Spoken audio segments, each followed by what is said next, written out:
അസ്സലാമു അലൈക്കും വറഹ്മത്തുള്ളാഹി തആല വബറകാതുഹു.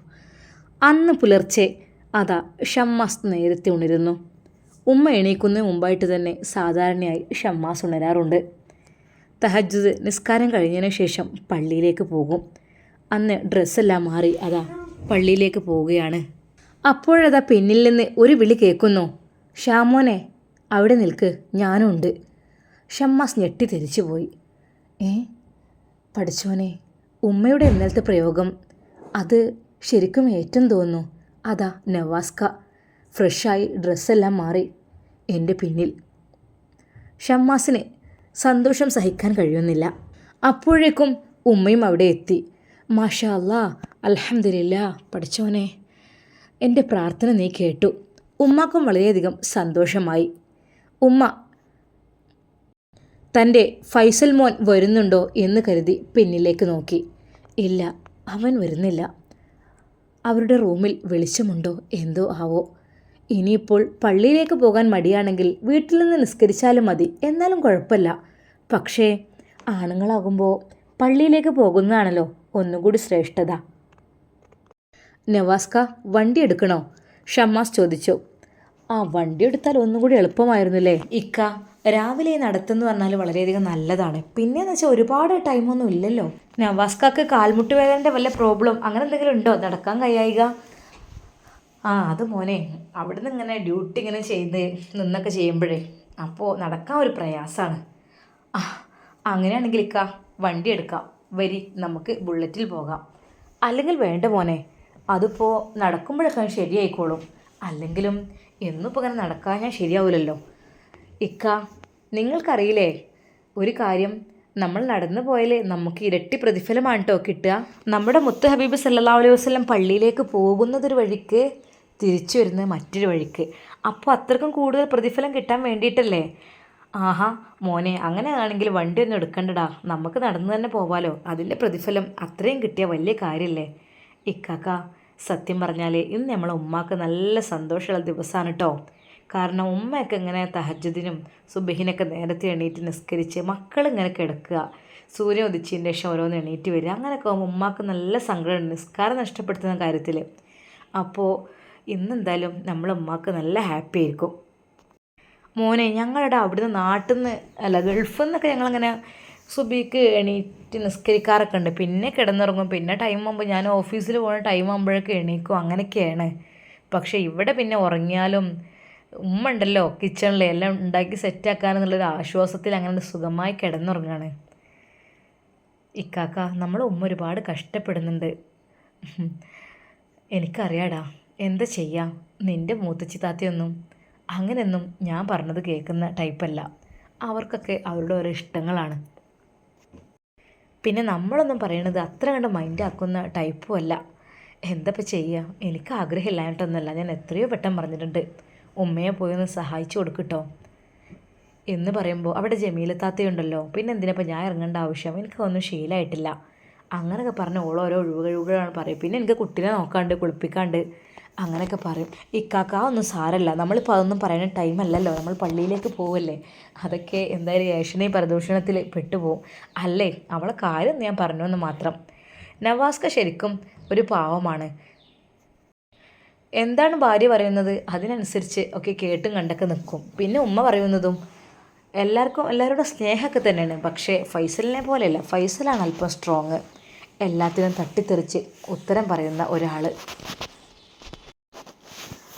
ഞാൻ ഫൈസൽക്കയെ നോക്കി, പക്ഷേ ഫൈസൽക്കയെ കണ്ടില്ല. പിന്നെ ഇപ്പോൾ വിളിക്കുന്നത് മോശമല്ലെന്ന് വിചാരിച്ചിട്ടാണ്. ഒരിപ്പോൾ കണ്ടറിഞ്ഞാണെങ്കിലും എണീക്കണമെങ്കിൽ എണീക്കൊക്കെ ചെയ്യായിരുന്നു. എടാ ഷാമോനെ, ഉപ്പയുടെ ഖബർ എവിടെയാണെന്ന് നിനക്ക് ഓർമ്മയുണ്ടോ? ഇക്കാക്ക, നിങ്ങൾക്ക് ഓർമ്മയില്ലേ അതൊക്കെ ആകെ കാട് പിടിച്ച് കിടക്കായിരിക്കില്ലേ. ഞാൻ പിന്നെ പോയിട്ടേ ഇല്ല. അന്ന് ആ മരണത്തിനൊക്കെ ശേഷം പിന്നെ 1-2 കുറിയൊക്കെ പോയിരുന്നു വെള്ളിയാഴ്ച. പിന്നെ ആ ഭാഗത്തേക്ക് ഞാൻ തിരിഞ്ഞിട്ടുമില്ല. ഞാൻ ഇവിടെ നാട്ടിലുണ്ടാവില്ല. നമുക്ക് ഇന്ന് എന്തായാലും ഒന്ന് പോകാം ഇക്കാക്ക, സുബഹി നിസ്കാരം കഴിഞ്ഞ്. അങ്ങനെ അവർ പള്ളിയിൽ കയറി. ഉസ്താദ് ഷമ്മാസിനെ കണ്ട് സലാം പറഞ്ഞു. അല്ല, ഇതെൻ്റെ ജ്യേഷ്ഠനാണ്, ഇപ്പോൾ വന്നതാണ് ഗൾഫിൽ. ഓഹോ, എന്നാ വന്നത്? ഒരു 4 ദിവസമായി. ഷമ്മാസൊന്ന് തട്ടിവിട്ടു. കാരണം പള്ളിയിലേക്ക് വരാതിരുന്നാൽ അതൊരു മോശമല്ലേ. എന്ന് കരുതി ജ്യേഷ്ഠനെ രക്ഷിക്കാൻ വേണ്ടി അങ്ങനെ പറഞ്ഞു. പിന്നെ ഒരു തിരക്കും കാര്യങ്ങളൊക്കെ. അല്ല ഷമ്മാസ്, ഒരാൾ കൂടിയുണ്ടല്ലോ. അവനുണ്ട്, ഫൈസൽ. അവന് ചിലപ്പോൾ ഇവിടെ ഉണ്ടാവും. അങ്ങനെയൊക്കെ ആയിട്ട് തിരക്കൊക്കെ ആകുമ്പോൾ അങ്ങനെയൊക്കെ. മനസ്സിലായി. അങ്ങനെ ഷമ്മാസ് നല്ല രീതിയിൽ ഉസ്താദിനോട് സഹോദരങ്ങളെക്കുറിച്ച് പറയുകയാണ്. ഒരാളെക്കുറിച്ചും ഒരു തെറ്റായ വാക്കും ഷമ്മാസ് പറഞ്ഞില്ല.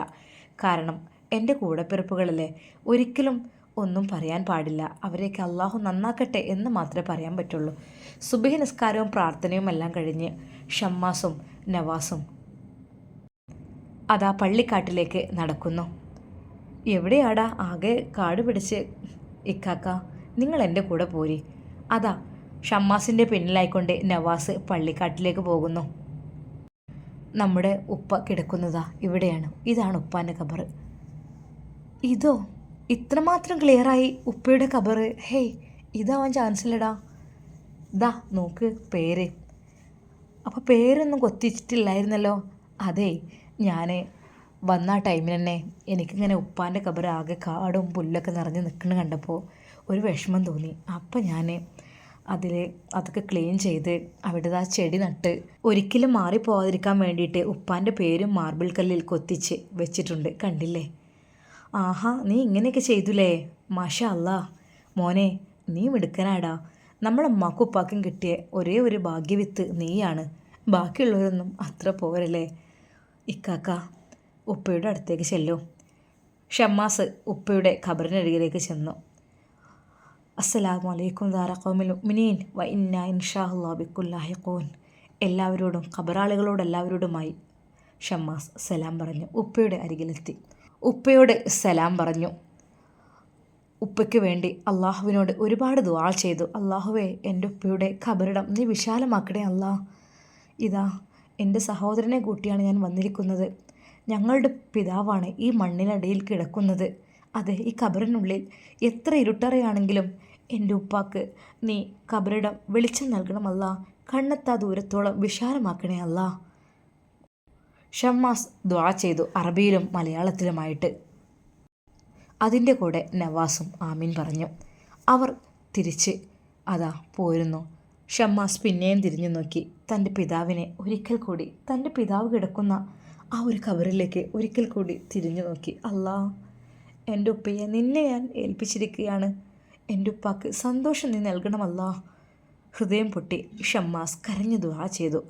അവൻ്റെ കണ്ണുകൾ നിറഞ്ഞു. അവർ രണ്ടുപേരും പള്ളിയുടെ പുറത്തേക്ക് പോകുന്നു. ഉസ്താദിനെ ഒരിക്കൽ കൂടി കണ്ടു. എന്നാൽ ശരി ഉസ്താദെ, ഞങ്ങൾ വരാം. അസ്സലാമു അലൈക്കും. വഅലൈക്കും അസ്സലാം. ഉസ്താദിനെ സലാം പറയുമ്പോൾ ഷമ്മാസ് അവൻ്റെ കയ്യിലുണ്ടായിരുന്ന ഒരു നോട്ട് ഉസ്താദിൻ്റെ കയ്യിലേൽപ്പിച്ചു. ഉസ്താദെ, ഉപ്പാക്ക് വേണ്ടി പ്രത്യേകം ഒന്ന് ദുആ ചെയ്യണം. മോനെ, ഇൻഷാ അല്ലാഹ്. അതിൻ്റെ ആവശ്യമൊന്നുമില്ല. ഇതിപ്പോൾ എപ്പോഴും ഇങ്ങനെ കൈനീട്ടം തരാനേ. ഹേയ്, ഇതിൻ്റെ ആവശ്യമില്ല. അല്ല ഉസ്താദെ, ഇതിവിടെ വെച്ചോളൂ. മക്കൾക്ക് കൊടുക്കാം, മക്കൾക്ക് എന്തെങ്കിലും വാങ്ങിച്ചു കൊടുക്ക് എന്ന് പറഞ്ഞ് ഉസ്താദിൻ്റെ കയ്യിൽ ഷമ്മാസ് കുറച്ച് പൈസ ഏൽപ്പിക്കുകയാണ്. ഉസ്താദിന് സന്തോഷമായി. അല്ലെങ്കിലും ഉസ്താദുമാർക്ക് പള്ളിയിൽ വരുമ്പോഴൊക്കെ ആരെങ്കിലും എന്തെങ്കിലുമൊക്കെ തരിക എന്ന് പറഞ്ഞാൽ അത് വലിയൊരു സമാധാനമായിരിക്കും. അവരുടെ തുച്ഛമായ ശമ്പളത്തിൽ അവരുടെ ജീവിതം മുന്നോട്ട് പോകുന്നതിൽ നിന്നും പുറത്ത് ആരെങ്കിലുമൊക്കെ തരുമ്പോൾ അത് അവർക്ക് വല്ലാത്ത ആശ്വാസം തന്നെയായിരിക്കും എന്ന് ഷമ്മാസിന് അറിയാവുന്നത് കൊണ്ട് തന്നെ അവർക്ക് ഉസ്താദിന് ഇടയ്ക്കിടയ്ക്ക് പൈസ കൊടുക്കാറുണ്ട്. അത് ഷമ്മാസ് പതിവാക്കിയിരുന്നു. ഉസ്താദ് ദുആ ചെയ്യും, അല്ലാഹുവേ, ആ കുട്ടിക്ക് ഇനിയും ഒരുപാട് കൊടുക്കുവാനുള്ള ഭാഗ്യം നീ നൽകണമല്ല. അതിനുള്ള സാമ്പത്തിക ശേഷി അവൻക്ക് നീ നൽകണമല്ല. ഉസ്താദ് പള്ളിയിൽ വെച്ച് തന്നെ ദുആ ചെയ്യും. ഷമ്മാസും നവാസും നടന്നുകൊണ്ട് വീട്ടിലേക്ക് പോവുകയാണ്. എടാ ഷമ്മാസേ, എനിക്ക് എന്തൊക്കെയോ ഒരു മനസ്സിന് വല്ലാത്തൊരു വേദന തോന്നുന്നു. എന്തായിക്കാ? അതെ, ഒന്നുമില്ലടാ. ഒരുപാട് കാലം അങ്ങനെ ഇങ്ങനെയൊക്കെ നടന്നു. ഇന്ന് പള്ളിക്കാടൊക്കെ കണ്ടപ്പോൾ, ഖബറിടൊക്കെ കണ്ടപ്പോൾ മനസ്സ് വല്ലാതെ അങ്ങ് വിങ്ങിപ്പൊട്ടുകയാണ്. അല്ലെങ്കിലും നമ്മൾ പള്ളിയുമായും ഖബറുമായൊക്കെ ബന്ധം വേണം. അങ്ങനെ ആകുമ്പോഴാണ് നമുക്ക് ഇന്നല്ലെങ്കിൽ നാളെ അവിടെ പോയി കിടക്കുവാനുള്ള സ്ഥലം ആണെന്നുള്ളത് നമുക്ക് ഓർമ്മ വരുള്ളൂ. ഇക്ക, നമ്മൾ നമ്മളുടെ ജീവിതസുഖം മാത്രം നോക്കി നമ്മൾ നമ്മളുടെ ഇഷ്ടത്തിന് അങ്ങനെ ജീവിക്കുമ്പോൾ അതെല്ലാം നാം മറന്നു പോകുന്നു. ഷമ്മാസെ, സത്യമായിട്ടും എന്തിനാണ് ഇത്രയധികം സമ്പാദിക്കുന്നത് എനിക്കറിയുന്നില്ല. ഒരുപാട് ഞാൻ സമ്പാദിച്ചു കൂട്ടിയിട്ടുണ്ട്. ഒരുപാട് സ്ഥാപനങ്ങളും കാര്യങ്ങളും എല്ലാം ഉണ്ട്. ഒരുപാട് ക്യാഷ് കിട്ടുന്നുണ്ട്. പക്ഷേ ഒരിക്കൽ പോലും പള്ളിക്ക് വേണ്ടിയോ അല്ലെങ്കിൽ ഉസ്താദുമാർക്ക് വേണ്ടിയോ മക്കൾക്ക് വേണ്ടിയോ ഒന്നും ഞാൻ ദാനം ചെയ്തിട്ടില്ലടാ. സത്യമായിട്ടും ഇക്കാക്ക, നമ്മൾക്കുള്ളതിൽ നിന്ന് അങ്ങോട്ട് കൊടുത്തു കഴിഞ്ഞാൽ അതേ നമ്മുടെ അഴുക്കങ്ങോട്ട് നീങ്ങിപ്പോവും. സക്കാത്ത് അത് കൊടുക്കൽ നമുക്കൊക്കെ നിർബന്ധമല്ലേ? അല്ലെങ്കിൽ നമ്മുടെ അഴുക്ക് നീങ്ങൂല. അത് അഴുക്കാണ്. നമ്മൾ തീർച്ചയായിട്ടും അത് സ്വതക്ക നൽകുക തന്നെ വേണം. എടാ, സത്യം പറഞ്ഞാൽ ഇന്ന് പള്ളിയിൽ പോയപ്പോഴാണ് എൻ്റെ മനസ്സൊക്കെ ഒന്ന് ഇളകി മറിഞ്ഞത്. എന്തൊക്കെയോ എവിടെയൊക്കെയോ തെറ്റുകൾ സംഭവിച്ച പോലെയാണ് എനിക്ക് തോന്നുന്നത്. സത്യം പറഞ്ഞാൽ ആ ഖബറിനുള്ളിൽ ഇന്ന് നമ്മുടെ ഉപ്പയാണ്, നാളെ ഒരു പക്ഷേ ഞാനായിരിക്കും. ഞാനല്ലേ ആ കുടുംബത്തിലെ ഇനിയുള്ള മൂത്ത മോനെ. ഹേയ് ഇക്കാക്ക, നിങ്ങൾ അങ്ങനെ പറയല്ലേ. അതിപ്പോൾ ആയുസിൻ്റെ കാര്യം എന്ന് വെച്ചാൽ അത് അങ്ങനെയൊന്നും നമുക്ക് ഉറപ്പിക്കാൻ പറ്റൂല. തീരെ പ്രായമില്ലാത്ത അസുഖമൊന്നുമില്ലാത്ത ആളുകളാണ് ഇപ്പോൾ പെട്ടെന്ന് മരിച്ചു പോകുന്നത്. ആക്സിഡൻ്റായിട്ടും ഹാർട്ട് അറ്റാക്ക് ആയിട്ടും കുഴഞ്ഞു വീണിട്ടും അങ്ങനെയൊക്കെ ഒരുപാട് ആളുകളെ അതാ ഇങ്ങനെ അസുഖമായി ഇടങ്ങാറായി ബുദ്ധിമുട്ടായി ചെറിയൊരു ശ്വാസത്തിലൊക്കെ ജീവിക്കുന്ന എത്രയോ ആളുകളുണ്ട്. വയസ്സായി ഇടങ്ങാറായി കിടന്ന് പുറത്തേക്കാകെ മുറിയായി അങ്ങനെ വെള്ളക്കിടക്കയും മറ്റും ഉപയോഗിച്ചുകൊണ്ട് അങ്ങനെ എത്രയോ ആളുകൾ കഷ്ടപ്പെടുന്നു. അവർക്കൊക്കെ ആയുസ്സുണ്ട്. അള്ളാഹു നമുക്കൊക്കെ ഒരു ആയുസ് കണക്കാക്കിയിട്ടുണ്ടാവില്ലേ? അതിനനുസരിച്ച് മാത്രമാണ് നമ്മുടെ മരണം. എന്നാലും നമ്മുടെ മുത്ത് ഹബീബ് നമ്മോട് പറഞ്ഞത് ആലോചിക്കുമ്പോൾ അതിക്കാക്ക നമ്മൾ എപ്പോഴും കരുതേണ്ട ഒന്ന് മാത്രമാണ്. കാരണം എൻ്റെ ഉമ്മത്തികൾക്ക് വേണ്ടി നമ്മുടെ ഹബീബ് പറഞ്ഞതാണ്, മരണം എന്ന് പറഞ്ഞാൽ ചെരുപ്പിൻ്റെ വാറുപോലെയാണ്. അത് നമ്മുടെ ശരീരത്തിനോട് ചേർന്ന് കിടക്കുകയാണ്. ഏത് നിമിഷവും നമുക്ക് മരണം വരും. അത് പ്രായമായവരെന്നോ കുട്ടികളെന്നോ അസുഖമുള്ളവരെന്നോ ഇല്ലാത്തവരെന്നോ പണ്ഡിതരെന്നോ പാമരരെന്നോ പണക്കാരെന്നോ പാവപ്പെട്ടവരെന്നോ അങ്ങനെയൊന്നുമില്ല. എല്ലാവർക്കും ഏത് സമയവും രുചി നോക്കും. അത് ഉറപ്പാണ്. ഇക്കാക്ക പറഞ്ഞത് ശരിയാണ്. ഖബറൊക്കെ ഒന്ന് കണ്ടുവരുമ്പോൾ അതിനെക്കുറിച്ച് വല്ലാതെ അങ്ങ് ഓർമ്മ വരും. അതുകൊണ്ടാണല്ലോ ഇടയ്ക്കിടയ്ക്ക് പള്ളിയിലൊക്കെ പോകണം എന്നൊക്കെ പറയുന്നത്. അള്ളാഹുവിൻ്റെ ഭവനത്തിലേക്ക് എത്തിക്കഴിഞ്ഞാൽ അവിടെ വെച്ച് അള്ളാഹുവിനോട് ദുആ ചെയ്യുന്ന അത്ര പ്രതിഫലം വീട്ടിൽ നിന്നും കിട്ടില്ലല്ലോ. ഷമ്മാസേ, എൻ്റെ മോൻ എത്ര ഭാഗ്യവാനാടാ. എൻ്റെ കുട്ടി ചെറുപ്പത്തിൽ തന്നെ ഇങ്ങനെയൊക്കെ പഠിച്ചില്ലേ. ഇക്കാക്ക, അത് അങ്ങനെ അങ്ങ് ആയിപ്പോയി. മലേഷ്യയിൽ എൻ്റെ കുറച്ച് ഫ്രണ്ട്സുകളുണ്ടായിരുന്നു, നല്ല ദീനിയായ ആളുകൾ, ഭയങ്കര ചിട്ടയുള്ള ആളുകൾ. അതുകൊണ്ടാണ് അവരുടെ കൂടെ കൂടിയിട്ടാണ് ഞാൻ ഇങ്ങനെയായത്. ഇവിടെ നിന്ന് പോകുമ്പോൾ ഇക്കാക്കൊക്കെ അറിയാലോ, കുറച്ചൊക്കെ കച്ചറയായിരുന്നല്ലോ. ശരിയാണ് മോനെ. അല്ലെങ്കിലും നമ്മൾ എപ്പോഴും മരണത്തെ ഓർക്കണം ഇക്കാക്ക. എന്ന് കരുതി നമ്മൾ എപ്പോഴും ഓർത്തിരിക്കുക എന്നല്ല. നമ്മൾ നമ്മളുടെ കാര്യങ്ങളൊക്കെ ചെയ്യണം. അതിൽ നമ്മൾ ചെയ്യേണ്ട നിർബന്ധമായ കാര്യങ്ങൾ ഒഴിവാക്കാതെ പിടിക്കുക. അല്ലെങ്കിൽ അള്ളാഹു നമ്മോട് ചോദിക്കൂലേ? അള്ളാഹു നമ്മോട് ചോദിക്കുന്ന അമല എന്താ? ആദ്യമായി നിസ്കാരമാണ്. നിസ്കാരത്തിനെ കുറിച്ചാണ് ചോദിക്കലേ. അപ്പോൾ അത് കൃത്യമായി 5 വക്തെങ്കിലും എൻ്റെ ഇക്കാക്ക ഇന്ന് മുതൽ മുടങ്ങാതെ നിസ്കരിച്ചാൽ അള്ളാഹു നമ്മളെ കാത്തുരക്ഷിക്കും. ഇക്കാക്കയുടെ ഫാമിലിയോടും പറയണേ. എന്നാലും മക്കളും അതും കണ്ടു പഠിക്കും ഇൻഷാ അള്ളാ. ഷമ്മാസും നവാസും അതാ വീട്ടിലെത്തി. ഉമ്മ സിറ്റൗട്ടിൽ കാത്തു നിൽക്കുന്നുണ്ടായിരുന്നു. ഉമ്മയുടെ മുഖത്ത് നിറഞ്ഞൊരു പുഞ്ചിരി. മക്കളെ, ഉമ്മ അസ്സലാമു അലൈക്കും. അവർ രണ്ടുപേരും അകത്തേക്ക് കയറി സിറ്റൗട്ടിലിരുന്നു. ഉമ്മ. നവാസ് ഉമ്മയെ വിളിച്ചു. ആ എന്താ മോനെ? ഞാൻ ഉപ്പയുടെ ഖബറൊക്കെ ഒന്ന് കണ്ടു. സത്യം പറഞ്ഞാൽ അത്ഭുതമായിട്ടുണ്ട് കേട്ടോ. നമ്മുടെ ഈ പൊന്നുമോൻ ഷമ്മാസ് ഉണ്ടല്ലോ, ഓൻ ചില്ലറക്കാരനല്ല ഉമ്മ. ഷമ്മാസ് അപ്പോഴേക്കും അകത്തേക്ക് കയറിപ്പോയിരുന്നു. ഉമ്മ, നമുക്ക് കിട്ടിയൊരു ഭാഗ്യമാണ് നമ്മളെ ചെറിയ മോനെ ഷാമോനെ. ഓനെ നമ്മളപ്പാൻ്റെ ഖബറിടൊക്കെ കാണിച്ചു വെച്ച് കണ്ടോ? നല്ല വൃത്തിയായി നല്ല രീതിയിൽ ഉപ്പയുടെ ഖബറ് മാറിപ്പോകാതിരിക്കാൻ വേണ്ടിയിട്ട് അതിൽ പേരൊക്കെ കൊത്തി വെച്ച് മൈലാഞ്ചി ചെടികളും കള്ളിച്ചെടികളൊക്കെ കുഴിച്ചിട്ട് നനച്ച് വൃത്തിയാക്കി. അങ്ങനെ നല്ല രീതിയിൽ, സത്യം പറഞ്ഞാൽ എൻ്റെ ഹൃദയം പൊട്ടിപ്പോയത് കണ്ടപ്പോൾ, അവനാണ് ചെയ്തത് എന്നറിഞ്ഞപ്പോൾ ഞാൻ അവനോട് പറഞ്ഞു, മോനെ, ഉപ്പയുടെ ഖബറൊക്കെ എവിടുന്ന് കാണാനാ, നല്ല കാട്ടിലൊക്കെ ആയിരിക്കും. അപ്പോൾ എന്നോട് പറഞ്ഞു, ഇക്കാക്ക എൻ്റെ കൂടെ പോരി, ഞാൻ കാണിച്ചു തരാം. സത്യം പറഞ്ഞാൽ അത്ഭുതപ്പെട്ടുമ്മ. അവന് വന്നതിന് ശേഷം മോനെ എല്ലാം റെഡിയാക്കിയതാണ്. ആകെ കാടും മൂടിയൊക്കെ കിടക്കുകയായിരുന്നു. പിന്നെ എല്ലാ വെള്ളിയാഴ്ചയും പോകും ജുമയ്ക്ക് ശേഷം. അവിടെ പോയി ഒരുപാട് ദുആ ചെയ്യും ഉപ്പാക്ക് വേണ്ടിയിട്ട്. അങ്ങനെയൊക്കെ തന്നെയല്ലേ അവന്. അതാണ് ഞാൻ പറഞ്ഞത്, പഠിച്ചോനെ എൻ്റെ ഈ കുട്ടീൻ്റെ സ്വഭാവം എല്ലാവർക്കും ആവട്ടെ എന്ന്. ഉമ്മ, സത്യം പറഞ്ഞാൽ എനിക്ക് എന്തൊക്കെയോ പശ്ചാത്താപം തോന്നുന്നു. ഞാൻ എന്തൊക്കെയോ തെറ്റുകൾ ചെയ്തു. ഒന്നും സാരമില്ല മോനെ, അതൊക്കെ പഠിച്ചോൻ്റെ കുട്ടിക്ക് പുറത്തു തരട്ടെ. ഇനി മുതൽ നന്നായി ജീവിക്കുക. ഈ എൻ്റെ പെണ്ണുങ്ങളെ ഉപദേശിക്കുക. എന്നാൽ തന്നെ പഠിച്ചോൻ കാക്കും. അവർ പള്ളിയിൽ നിന്ന് വന്നപ്പോഴേക്കും അതാ നവാസിൻ്റെ ഭാര്യ അടുക്കളയിലേക്ക് വന്നിരുന്നു. ഉമ്മ, എന്തെന്ന് ഉണ്ടാക്കേണ്ടത്? അത് കേട്ട് സത്യം പറഞ്ഞാൽ ഉമ്മ ഞെട്ടിപ്പോയി. പഠിച്ചോനെ, ഇത്രയൊക്കെ മാറ്റങ്ങൾ ഇത്ര പെട്ടെന്ന് വന്നോ? എൻ്റെ പ്രാർത്ഥന പഠിച്ചോൻ കേട്ടു. എന്തായാലും ഒരു ടീമെങ്കിലും നന്നായല്ലോ. ഇനിയിപ്പോൾ ഫൈസലിൻ്റെ സ്ഥിതി എന്താണാവോ? അവിടെ വെളിച്ചം കണ്ടതായിട്ടൊക്കെ തോന്നുന്നുണ്ട്. ചിലപ്പം നിസ്കരിച്ച് കിടന്നിട്ടുണ്ടാവും, അതായിരിക്കും. മരുമകൾ ആദ്യമായി രാവിലെ അടുക്കളയിലേക്ക് വന്നപ്പോൾ ഉമ്മാക്ക് സത്യം പറഞ്ഞാൽ സന്തോഷമായി. ഉമ്മ പറഞ്ഞു അവളോട്, മോനെ പാല് കൊടുത്തിട്ടുണ്ടോ? അങ്ങനെയാണെങ്കിൽ ഒന്നും കൂടി ഉറക്കാൻ പോയിക്കോ, അല്ലാതെ ഇനിയിപ്പോൾ അതിനെ കരയിപ്പിക്കണ്ടല്ലോ. ഇല്ലമ്മ, ഓനെ ഞാൻ പാല് കൊടുന്നതാണ്. ഇനിയിപ്പോൾ ഇവിടെ കളിച്ചോളും. ഉമ്മ അള്ളാഹുവിനെ സ്തുതിച്ചു. പഠിച്ചോനെ, നിന്നോട് പറഞ്ഞാൽ എല്ലാം ശരിയാകും എന്നുള്ളത് വളരെ ശരിയാണ്. കാരണം ഇന്നിപ്പോൾ കണ്ടില്ലേ എന്തൊക്കെ മാറ്റങ്ങളാണ് വന്നത്. എൻ്റെ നവാസ് മോനെ ഇന്ന് രാവിലെ പള്ളിയിലേക്ക് പോയി.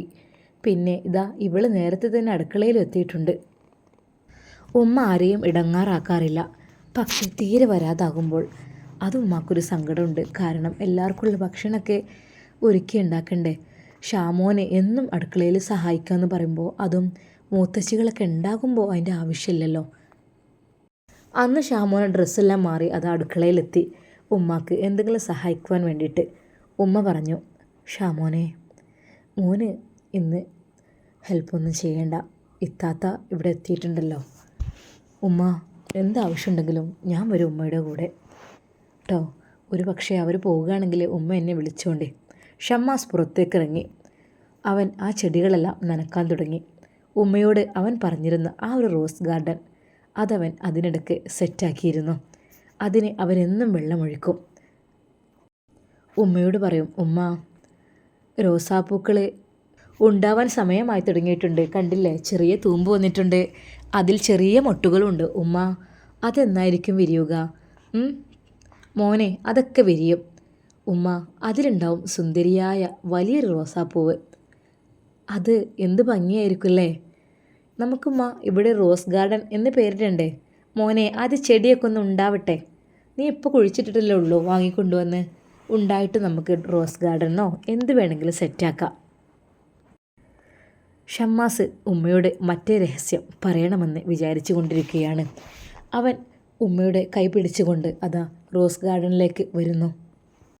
അതിന് തൊട്ടടുത്തായിക്കൊണ്ട് തന്നെ അവനൊരു ഊഞ്ഞാലും സെറ്റാക്കിയിട്ടുണ്ട്. ഉമ്മയോട് അതിലിരിക്കാൻ പറഞ്ഞു. ഷമ്മാസും കൂടെ ഇരുന്ന് പതുക്കെ അവർ ആടിയപ്പോൾ ഉമ്മ പറഞ്ഞു, മോനെ, ഈ രാവിലെ തന്നെ ഞാനിവിടെ ഊഞ്ഞാലാടാൻ വന്നിരുന്നാൽ ശരിയാവില്ലല്ലോ. ഉമ്മ, ഇപ്പോൾ പോകാം, തൽക്കാലം അവിടെ ഇത്താത്തയുണ്ടല്ലോ. അല്ല മോനെ, ഒറ്റക്കാക്കാൻ പറ്റൂല. ആരെയും നമ്മൾ ഒറ്റക്കാക്കാൻ പാടില്ല. എപ്പോഴും നമ്മൾ ഹെൽപ്പ് ചെയ്ത് കൊടുക്കണം. കാരണം ഇത്രയും ആളുകൾ ഫുഡ് കഴിക്കാനൊക്കെ ആകുമ്പോഴേ. അപ്പോഴേക്കും ഉമ്മ അടുക്കളയിലേക്ക് തന്നെ പോവുകയാണ്. മോനെ, ഞാൻ ഇപ്പോൾ വരാട്ടോ. ഉമ്മ ആ ഒരു അവസരം മിസ്സാക്കി. അല്ലെങ്കിൽ ഇന്ന് ചായ കൂടി കഴിഞ്ഞ് ഉമ്മയുടെ കൂടെ ഒന്ന് ഔട്ടിങ്ങിന് പോയാലോ? അതായിരിക്കും നല്ലത്. നഴ്സറിയിൽ പോയിട്ട് കുറച്ചുകൂടെ റോസ് വാങ്ങാം. നല്ല ഐഡിയ. ഉമ്മ അതാ ചായയും കടിയും ഉണ്ടാക്കുന്നു. കൂടെ ഇത്താത്തയും കൂടുന്നുണ്ട്.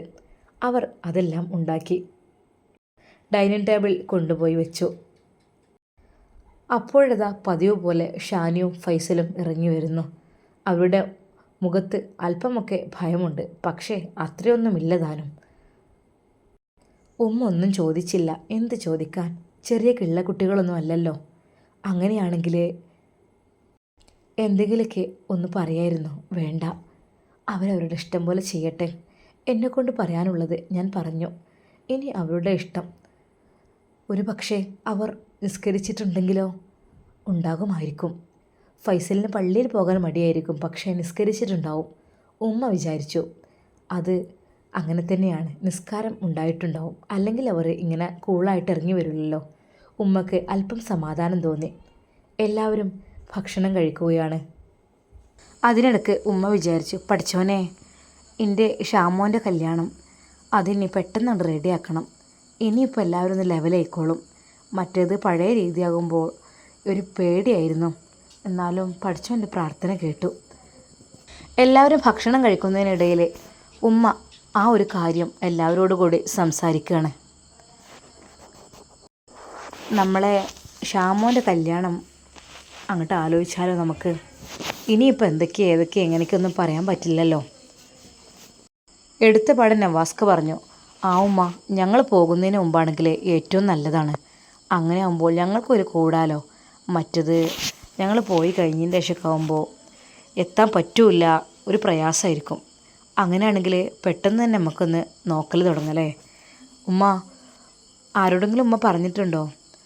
ഞാനിടാ ജമീല താത്താനോട് പറഞ്ഞിരുന്നു. പക്ഷേ ഓനക്കൊരു ഡിമാൻഡുണ്ട്. എന്താ? ഷമ്മാസ് അവിടെ നിന്ന് എണീറ്റു. നാണം കൊണ്ട് അവൻ കൈ കഴുകി. മോനെ, നീ കഴിച്ചില്ലല്ലോ. ഉമ്മ, അതാ ഞാൻ കഴിച്ചു, വയറ് നിറഞ്ഞു. ഷമ്മാസ് മുറ്റത്തേക്ക് പോയി. എന്താ അവൻ എണീറ്റ് പോയത്? ഒന്നുമില്ലേ, കല്യാണക്കാരാകുമ്പോഴേ എല്ലാവർക്കും ഒരു നാണുള്ള പരിപാടിയല്ലേ. അതേ, അവനക്കൊരു ഡിമാൻഡുണ്ട്. എന്താണെന്ന് വെച്ചാൽ ഓന് പറയാണ്, എനിക്ക് ഫാഷനുള്ള കുട്ടികളൊന്നും വേണ്ട, എനിക്ക് ഹിജാബ് ധരിച്ച് നടക്കുന്ന കുട്ടികളെ മതി. അവരൊക്കെ ഇപ്പോൾ എവിടെ നിന്ന് കിട്ടാൻ എനിക്ക് അറിയണില്ല, പക്ഷെ അങ്ങനെ ഏറ്റവും നല്ലത്. അത് കേട്ടപ്പോൾ ഷമ്മാസിൻ്റെ മൂത്തച്ചികളുടെയൊക്കെ മുഖം വാടി. ഇനിയിപ്പോൾ അങ്ങനെയൊക്കെ വന്നു കഴിഞ്ഞാൽ ഉമ്മാക്ക് ഇനിയിപ്പോൾ അവളോടായിരിക്കും പ്രിയം, ഞങ്ങളോടൊന്നും ഇഷ്ടമുണ്ടാവില്ല എന്ന് അവരുടെ മനസ്സിൽ തോന്നിയ പോലെ ഉമ്മാക്ക് അനുഭവപ്പെട്ടു. എന്താ നിങ്ങളുടെയൊക്കെ മുഖം വാടിയത്? ഹേയ്, ഒന്നുമില്ല, അങ്ങനത്തേന് ഇവിടെ നിന്ന് കിട്ടുകയെന്ന് വിചാരിച്ചിട്ടാണ്. ഷാൻ ഇതിനൊന്നും ഒന്നും മിണ്ടിയിട്ടുമില്ല. എന്തായാലും ഷാമോനോട് കാര്യങ്ങളൊക്കെ പറയട്ടെ. നവാസ്കാക്ക് നല്ല തിടുക്കമുണ്ട്. ഉമ്മ, എന്നാൽ പെട്ടെന്നാക്കാം, അതായിരിക്കും നല്ലത്. ഇനി ടൈം ഉണ്ടാവില്ല. ആദ്യം ഒരു പെണ്ണ് കാണാൻ പോവൽ, പിന്നെ ഒരു പെണ്ണുങ്ങൾ വേറെ കാണാൻ പോവൽ, പിന്നെ മിഠായി കൊടുക്കൽ വേറൊരു ചടങ്ങ്, പിന്നെ നിശ്ചയം, പിന്നെ നിക്കാഹ്, അത് കഴിഞ്ഞ് കല്യാണം. അങ്ങനെയൊക്കെ ആകുമ്പോൾ ഒരു മാസം കൊണ്ടൊക്കെ എങ്ങനെ അമ്മ പരിപാടി കഴിയുമോ? എടാ, ഓന് വേറൊരു കാര്യം കൂടി പറഞ്ഞിരുന്നു.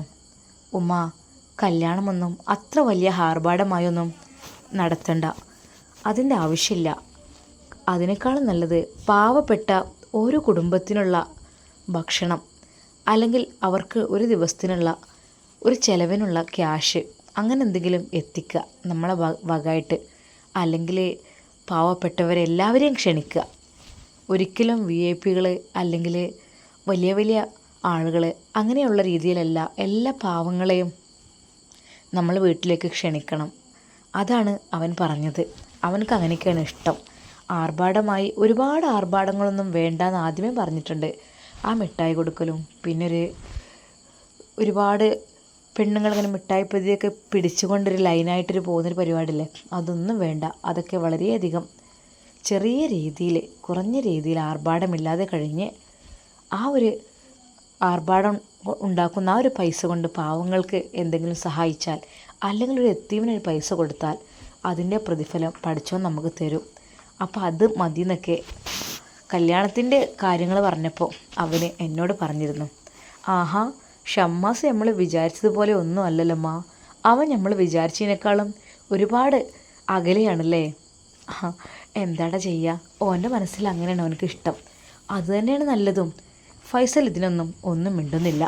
അവൻ പെട്ടെന്ന് തന്നെ അവിടെ നിന്ന് എണീറ്റു, റൂമിലേക്ക് പോയി. എന്താ ഫൈസൽ പെട്ടെന്ന് എണീറ്റ് പോയത്? നവാസ് ചോദിച്ചു. ഹേയ്, എന്ത്? അവൻ എന്തെന്നറിയില്ല, പെട്ടെന്ന് തന്നെ മുകളിലേക്ക് കയറി പോവുകയും ചെയ്തു. പിന്നാലെ ഷാനിയും. ഇനിയിപ്പം നമ്മ വൈകിക്കണ്ടട്ടാ, വേഗം അങ്ങോട്ട് റെഡിയാക്കാം, നവാസ് ഉമ്മാനോട് പറഞ്ഞു. ഞാൻ ഏതെങ്കിലും ബ്രോക്കർമാരൊന്ന് ചെന്ന് കണ്ടാലോ? മോനെ, നീ ഒന്ന് കാര്യമായിട്ടൊന്ന് അന്വേഷിക്കട്ടോ. പിന്നെ ഞാൻ ജമീല താത്താനോടും പറഞ്ഞിട്ടുണ്ട്. അതും നല്ലതുണ്ടെങ്കിലൊക്കെ പറയും നമ്മൾക്ക്. ഒന്നിതുപോലെ മോനെ പോയി നോക്കിയിരുന്നു. ഓന് മനമില്ലാ മനസ്സോടെ ഇറങ്ങിയതാണെന്ന്. പക്ഷെ അന്ന് ആ കുട്ടിക്ക് ഇഷ്ടമില്ലാന്നോ, കാണാരും വരണ്ട, അതിന് വേറെ ആരുമായിട്ട് ബന്ധമുണ്ടെന്നോ അങ്ങനെയൊക്കെയാണ് പറഞ്ഞു കേട്ടത്. എന്തായാലും ഓനത് കേട്ടപ്പോൾ സന്തോഷമായി. ഉമ്മ, അങ്ങനെയൊക്കെ ഉള്ളതാണെങ്കിൽ ആദ്യം തന്നെ അതിൽ പെടാതിരിക്കട്ടെ. അല്ലാതെ ചില കുട്ടികളുടെ ഉമ്മ കല്യാണം കഴിഞ്ഞിട്ട് അതുവരെ ഒന്നും മിണ്ടൂല.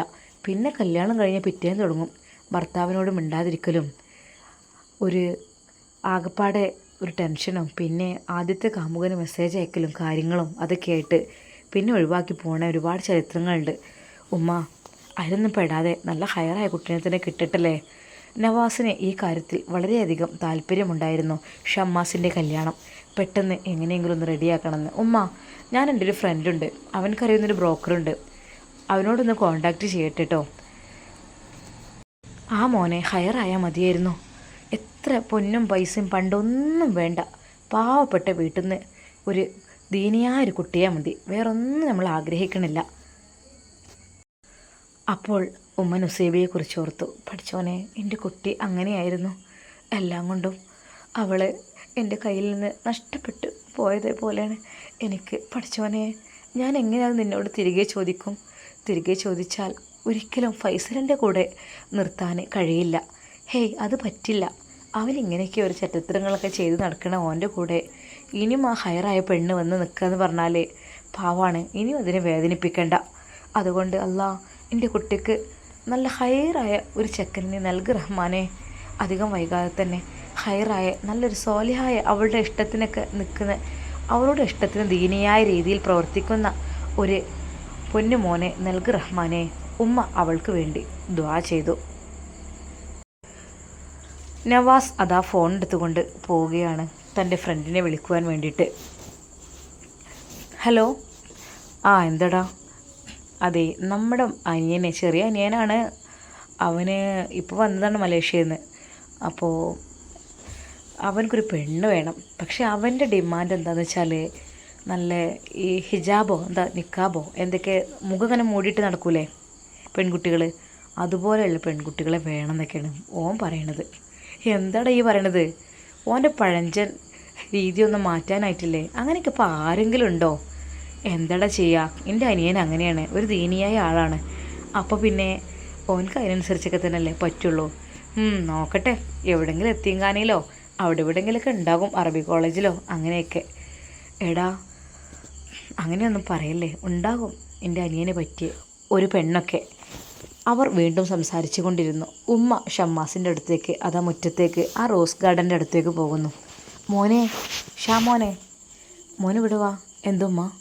അതെ, ഞാൻ നവാസ് ഖാനോട് പറഞ്ഞിട്ടുണ്ട്, ബ്രോക്കറിനോടൊക്കെ ഇപ്പോൾ പറയാൻ വേണ്ടിയിട്ടേ. ഉമ്മ, എന്ത്? നിൻ്റെ കല്യാണക്കാരേ, അതെ, നിനക്ക് നല്ലൊരു പെൺകുട്ടിനെ കിട്ടാനുള്ള കാര്യം ഞാൻ പറഞ്ഞിട്ടുണ്ട്, കാര്യങ്ങളൊക്കെ. ഉമ്മ, ആയിട്ടില്ല ഉമ്മ പറയാൻ. ഉമ്മ, പറയാനായിട്ടില്ല. അതെന്താ മോനെ? നിൻ്റെ മനസ്സിൽ ആരെങ്കിലും ഉണ്ടടാ? പറഞ്ഞോ. ഉമ്മ, എൻ്റെ മനസ്സിൽ ഒരാളുണ്ട്. പക്ഷേ ഞാൻ പറഞ്ഞല്ലോ, അതൊരു വിവാഹിതയായ കുട്ടിയാണെന്ന്. അത് ഞാൻ പിന്നീടാണ് അറിഞ്ഞത്. ഇപ്പോഴും അവളെൻ്റെ നെഞ്ചിലുണ്ട്. അതെ, അതെനിക്ക് മറക്കാൻ കഴിയുന്നില്ലമ്മ. ആ ഒരു സ്ഥാനത്തേക്ക് വേറൊരു പെണ്ണിനെ എനിക്ക് ആലോചിക്കാൻ കൂടി കഴിയുന്നില്ല. മോനെ, കല്യാണം കഴിഞ്ഞ പെണ്ണോ? നീ എന്ത് പറയുന്നത്? ഉമ്മ, അതൊക്കെ ഡൈവോഴ്സ് ആയിട്ടുണ്ട്. എന്നാലും മോനെ, നീ ഒരു രണ്ടാം കെട്ടുള്ള പെണ്ണിനെ സ്വീകരിക്കേ? എന്തേ പറയണത്? ഉമ്മ, അതിനു മുമ്പായിട്ട് എനിക്ക് കുറച്ച് കാര്യങ്ങൾ പറയാനുണ്ട്, അറിയാനുണ്ട്. എന്താ മോനെ? ഉമ്മ, ഞാൻ ചോദിക്കുന്നതിന് നിങ്ങൾ കറക്റ്റായിട്ട് ഉത്തരം പറയുമോ? പറയൂ. എൻ്റെ മോൻ എന്നോട് ചോദിക്ക്. ഉമ്മക്ക് അറിയുന്നതെല്ലാം ഉമ്മ പറഞ്ഞു തരാം. ഉമ്മ ആകാംക്ഷയോടെ ഷമ്മാസിനോട് ചോദിച്ചു. ഷമ്മാസ് അതാ ചോദിക്കുകയാണ് അവളെക്കുറിച്ച്. ഷമ്മാസിനറിയാവുന്ന ആ ഒരു നുസൈബ എന്നുള്ള പേര് ആദ്യം ഉച്ചരിച്ചില്ല.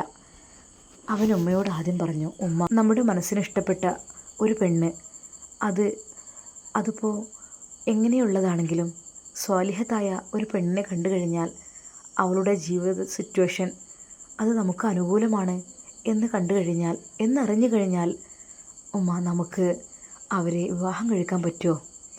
മോനെ, ഈ എന്തേ പറയണത്? കുഴപ്പമൊന്നുമില്ല, പക്ഷേ എൻ്റെ തീരെ കെട്ടാത്ത എൻ്റെ മോനാണ് ഈ അനക്കൊരു രണ്ടാം കെട്ടുകാരി എന്നൊക്കെ പറഞ്ഞാൽ ഉമ്മ അതങ്ങനെയൊന്നല്ല സംഭവം. ഞാനെല്ലാം പറയാം ഇൻഷാ അല്ലാ. മോനെ നീ പറയടാ, ഞാനെല്ലാം കേൾക്കാം. ഉമ്മക്കറിയണം മോൻ പറയുന്നതൊക്കെ. ഉമ്മ ആകാംക്ഷയോടെ അത് കാതോർത്തിരുന്നു, മോൻ എന്താണ് പറയുന്നത് എന്ന് കേൾക്കുവാൻ വേണ്ടി. ഇൻഷാ അല്ലാ ഇതിൻ്റെ ബാക്കി ഭാഗം നാളെ വിടാം. എല്ലാവർക്കും അസ്സലാമു അലൈക്കും.